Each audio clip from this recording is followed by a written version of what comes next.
Against the Ice, directed by Peter Flinth, is the epic survival tale of two explorers, Ejnar Mikkelsen and Ivar Ivarsson.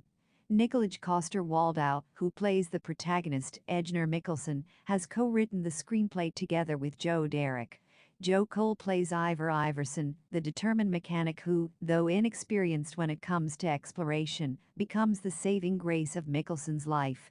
Against the Ice revolves mostly around both these actors and showcases how together they survived 865 days in the blustery winters of northeastern Greenland. When you see such a survival instinct, you realize the potential of the human spirit. When you stand to face a storm, it is then that you discover things about yourself that were unknown to you until that moment. You face your worst fears. Every day, you wake up with the knowledge that it could be your last. But it's not just the fear of death alone. It is the nature of death that sends shivers down your spine. The fear of dying in anonymity is ceaseless. So let's take a look at the journey of two courageous explorers, their audacious expedition, and their undaunted choices that helped them to create history. It was Christmas Eve 1909 when the crew of the Alabama ship raised a toast in honor of those explorers who gave their lives, exploring the last unknown parts of the world. Ejnar Mikkelsen's shipmates included G.H. Jorgensen, Wilhelm Loeb, Hans P. Olsen, George Poulsen, Karl Unger, and the young Ivar Ivarsson, who joined the crew midway at Reykjavik. Ivarsson's name was not on the original crew list. We see Mikkelsen bringing Jorgensen back on a sledge as he gets injured while on the rescue mission. Other members rushed them inside the Alabama ship, which they had converted into living quarters. Jorgensen got severely wounded, and one of his fingers in the leg had to be decapitated. With Jorgensen incapacitated now, Mikkelsen asks his shipmates to volunteer and come with him for a second rescue attempt. They were trying to procure a piece of evidence that they knew would otherwise be buried in oblivion. But nobody wanted to sign up for a mission that reeked of death. Conditions in the Arctic were not favorable for human survival. Amidst the predicament, Ivarsson volunteered to accompany Mikkelsen. He had been a fan of the captain and wanted to experience what it was like to be on a mission in the godforsaken land. But what was that piece of evidence for which Captain Mikkelsen was ready to risk his life a second time? What did the Denmark expedition aim to achieve? The Denmark mission was carried out by Ludvig Milius-Henrichsen, Neil Peter Hoag-Hagen, and Georgian Brolland. They were there to prove the findings of an American explorer named Robert E. Peary wrong. Robert Peary had claimed that there was a channel that divided the northeastern part of Greenland into two regions. He said that the island on the other side of the channel belonged to the USA. Henrichsen and his boys set out to prove them wrong. The issue was that they were themselves referring to the maps made by the Americans, which were in reality incomplete. The three Danish explorers never returned.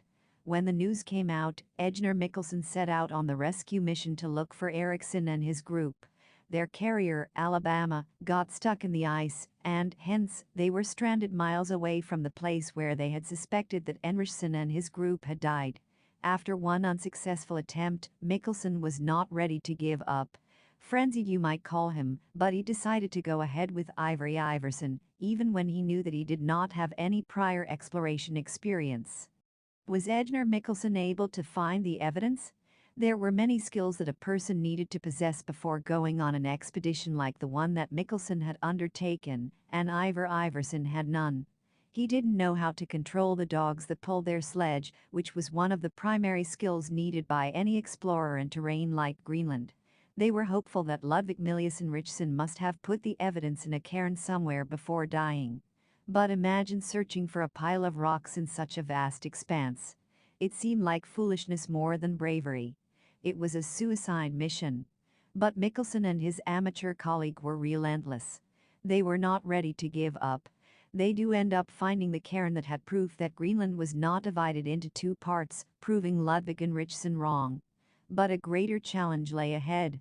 Though they had come a long way, they still needed to return to their base and reunite with their crew members. Their supplies were running low, and they had to kill the weak dogs to feed the ones who still had the strength to pull the sledge. Eventually, all the dogs die of either starvation or extreme cold. Mikkelsen and Ivarsson burn whatever is not necessary and start moving swiftly towards their base camp. As if the expedition was not gruesome enough in itself, they realized that the rest of the crew members had left them. A ship had arrived, and the crew members felt that they needed to board it, as they had no guarantee that Mikkelsen and Iversen would even come back. They had left ample supplies that were enough to survive for a year or so.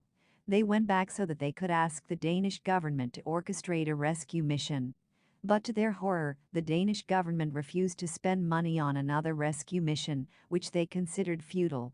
According to their assumption, there was no possibility that Mikkelsen and Iversen would come back alive. Jorgensen begs them to at least announce a reward in case somebody wanted to volunteer, if the government was not going to intervene. Mikkelsen and Iversen felt betrayed to see their crew members had left without them. They themselves didn't have much hope that they would survive. So instead of keeping the evidence with themselves, they also built a cairn on their way back and kept the evidence inside it. One day, Mikkelsen gets a dream where a polar bear broke the cairn and tampered with the evidence. He became concerned and decided to return with the evidence, despite the fact that they were in much better physical condition now. Mikkelsen felt that there was no need to leave a note behind as he knew that they would make it back. That became their biggest mistake. A search party arrived at their base camp only to find that the duo wasn't there. When they came back with the evidence, they found the note of the search party. Mikkelsen becomes frustrated as he knows that it might have been their last chance to get saved. After being stranded for almost 865 days, Ejnar, Mikkelsen and Ivar Iversen were rescued and brought back. They were honored by the government as they had successfully proved that Greenland was not divided into two regions as claimed by Robert E. Peary. Greenland was one and it belonged to Denmark. Mikkelsen suffered from hallucinations and, at one point in time, was almost killed by a polar bear. Mikkelsen and Iversen survived through hunger and a climate where even hope was molded into something dreary. The rekindling fire of their primus was as wavering as their own belief that they would make it through. But then, what kept them breathing? What made them take such a hopeless expedition?